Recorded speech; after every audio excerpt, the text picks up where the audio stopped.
The Apostle Paul wrote in 2 Corinthians chapter 13, offering a challenge to anybody who claims to be a Christian or just anybody wanting to check it out, that we should examine ourselves to see if we're truly in the faith.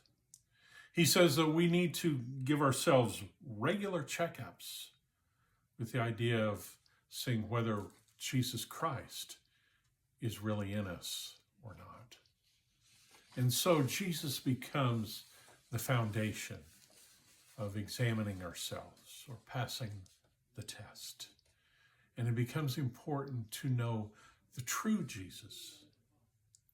I heard a broadcast from Michael Youssef of Leading the Way Ministries, and he said that for many in our society, the great message of amazing grace, how sweet the sound, has become boring grace.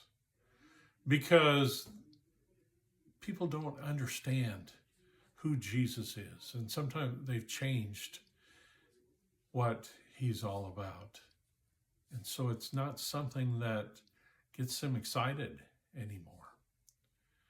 I think it's kind of like what happened yesterday. As I record this, it's the day after Super Bowl Sunday, when we have the National Football League championship game occurring.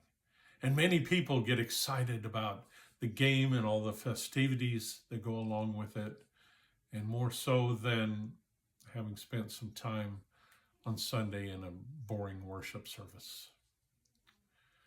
But when Paul tells us to examine ourselves to pass the test, he has spent so much of 2 Corinthians preparing us for that.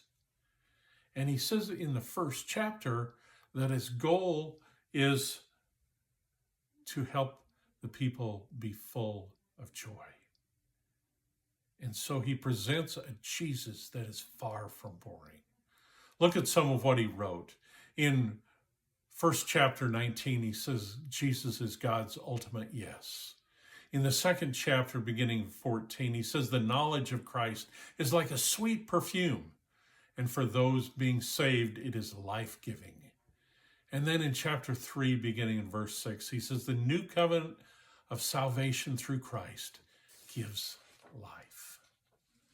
That's a Jesus that is worth following. That is worth giving up all of your whole life, as Paul did, to follow Jesus. Anything but boring.